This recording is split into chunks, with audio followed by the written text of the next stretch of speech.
This is a day I've been looking forward to for 2.5 years.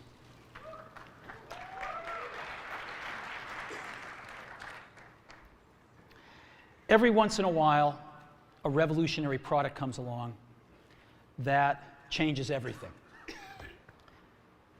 And Apple has been, well, first of all, one's very fortunate if you get to work on just one of these in your career. Apple's been very fortunate. It's been able to introduce a few of these into the world. In 1984, we introduced the Macintosh. It didn't just change Apple, it changed the whole computer industry.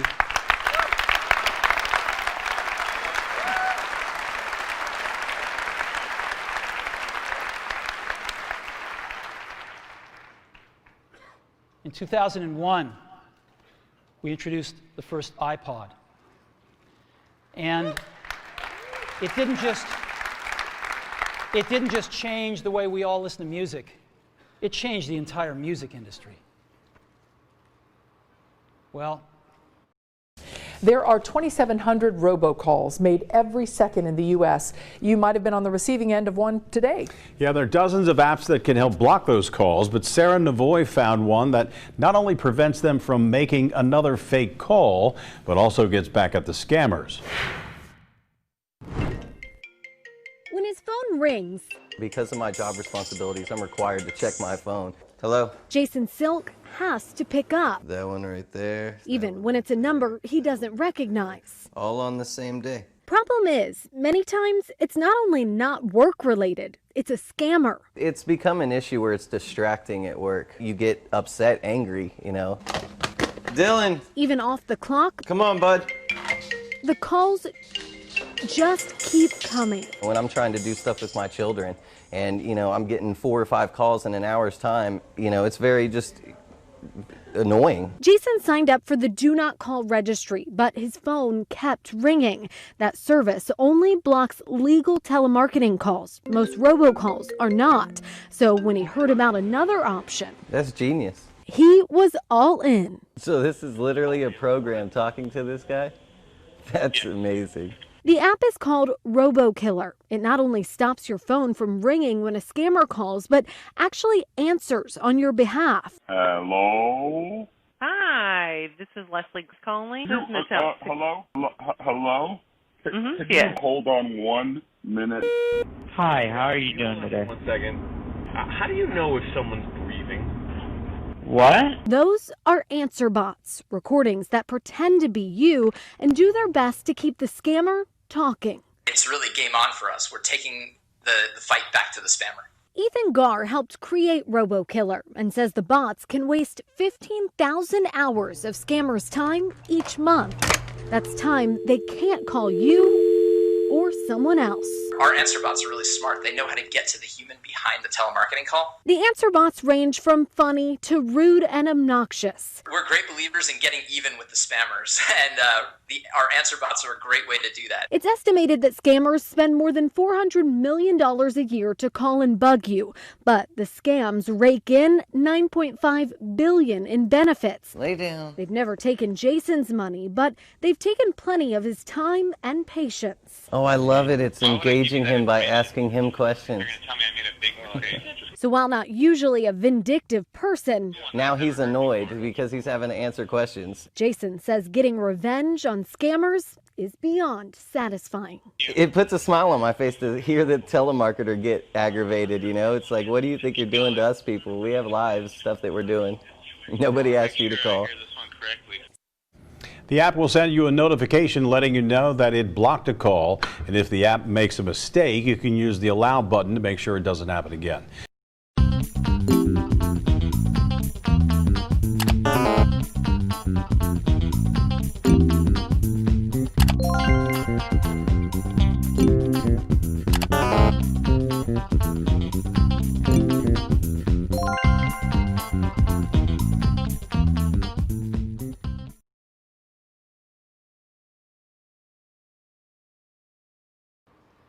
Today, we're introducing 3 revolutionary products of this class.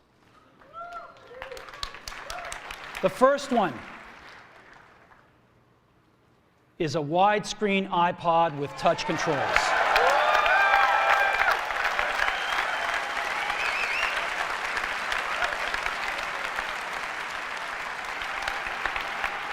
The second is a revolutionary mobile phone.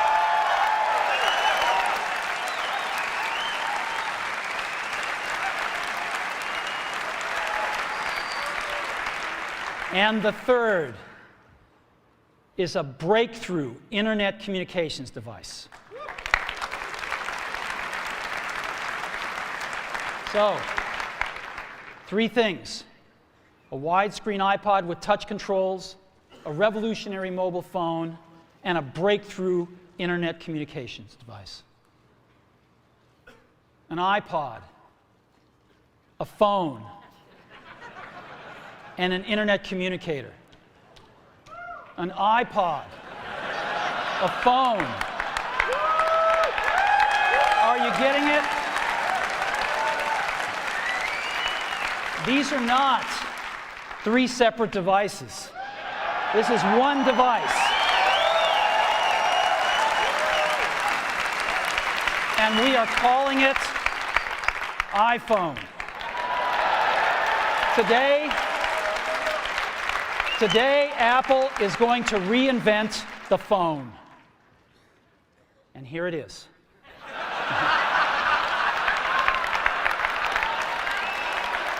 No. Actually, here it is, but we're going to leave it there for now. So, before we get into it, let me talk about a category of things. The most advanced phones are called smartphones, so they say. And they typically combine a phone plus some email capability, plus they say it's the internet, sort of the baby internet, into one device. And they all have these plastic little keyboards on them.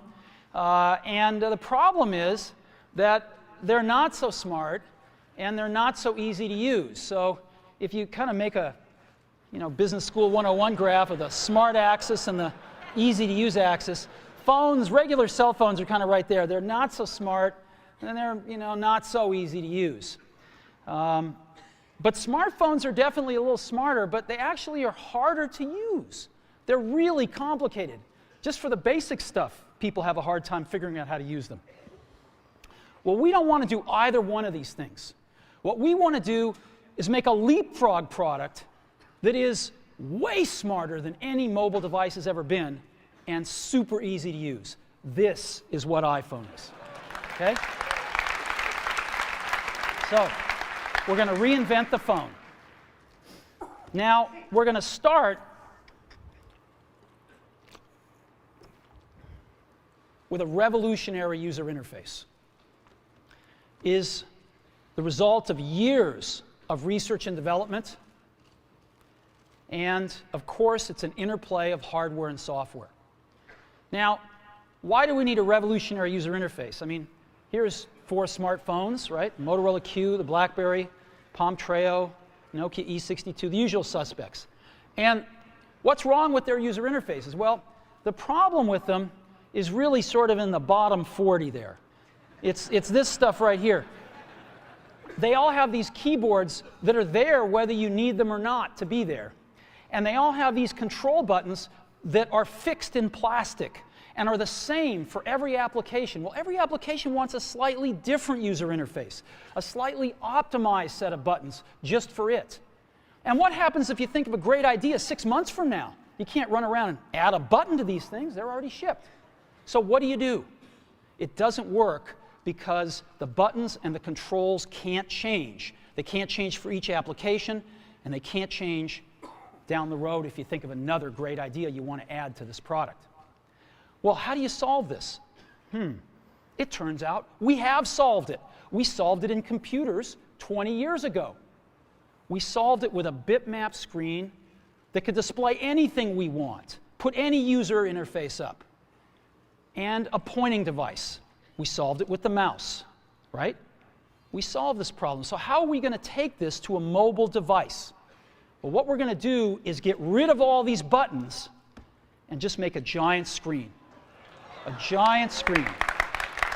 Now, how are we going to communicate this? We don't want to carry around a mouse, right? So what are we going to do? Oh, a stylus, right? We're going to use a stylus. No. No. Who wants a stylus? You have to get them and put them away and you lose them. Yuck. Nobody wants a stylus. So let's not use a stylus. We're going to use the best pointing device in the world. We're going to use a pointing device that we're all born with. We're born with 10 of them. We're going to use our fingers. We're going to touch this with our fingers. And we have invented a new technology called multi-touch, which is phenomenal. It works like magic. You don't need a stylus. It's far more accurate than any touch display that's ever been shipped. It ignores unintended touches. It's super smart. You can do multi-finger gestures on it. And boy, have we patented it.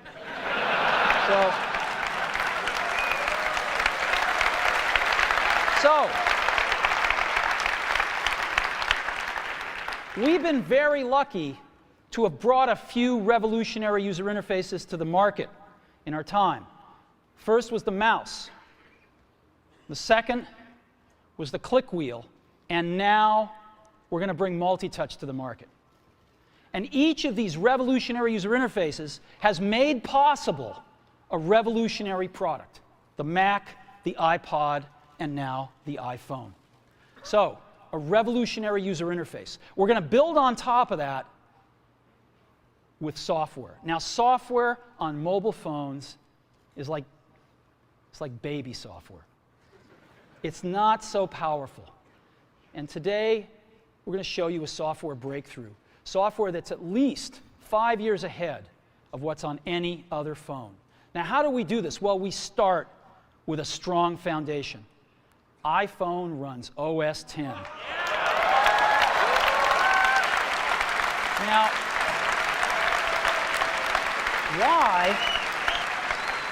why would we want to run such a sophisticated operating system on a mobile device? Well, because it's got everything we need. It's got multitasking. It's got the best networking. It already knows how to power manage. We've been doing this on mobile computers for years. It's got awesome security. And to write apps, it's got everything from Cocoa and the graphics, and it's got core animation built in, and it's got the audio and video that OS X is famous for. It's got all the stuff we want, and it's built right in to iPhone. And that has let us create desktop-class applications and networking, right? Not the crippled stuff that you find on most phones. This is real desktop-class applications. Now, you know, one of the pioneers of our industry, Alan Kay, has had a lot of great quotes throughout the years.